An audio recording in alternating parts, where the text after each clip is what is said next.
So I did a little bit more messing around with this 3.5 EcoBoost that came out of this 17 Explorer. Unfortunately, the gauges I used for a leak down test got smashed. Not sure how that happened, so there was nothing I could do with that.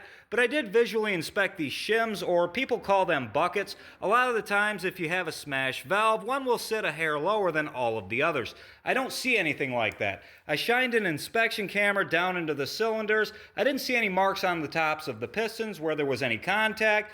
So there wasn't really any obvious sign of valve contact, weirdly.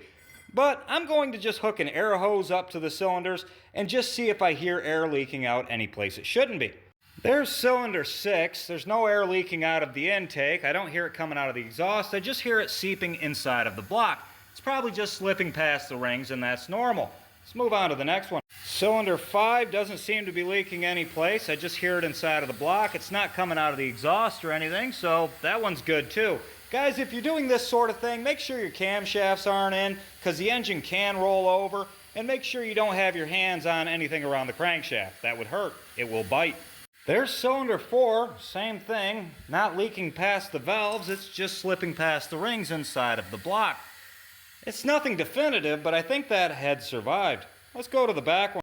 There's cylinder 1. I can seal my hand over it, and there's a hair bit of pressure right there, but definitely not bent valve pressure. And the exhaust, I can't really seal it off with my hand. Well, I can't really show myself sealing it off my hand, but I don't hear anything coming out of the exhaust either. I just hear it inside of the engine, just leaking past the rings. There's cylinder 2, same thing. It's consistent with all of the others. I don't feel any pressure right here.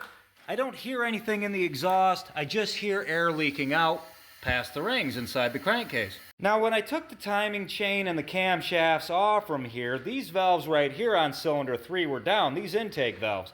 But I'm all hooked up, and there's no leaking that I can feel or hear in the exhaust.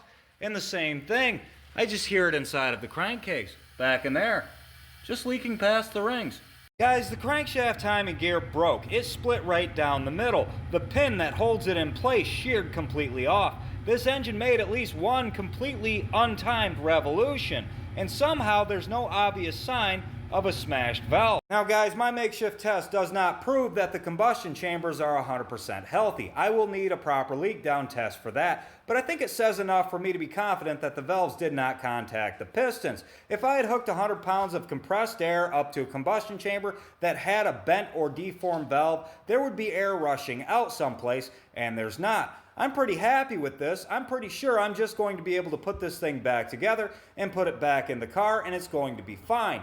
That's good news for me, bad news for you, because you don't get to watch me pull the heads off this thing, but I'm happy about it either way.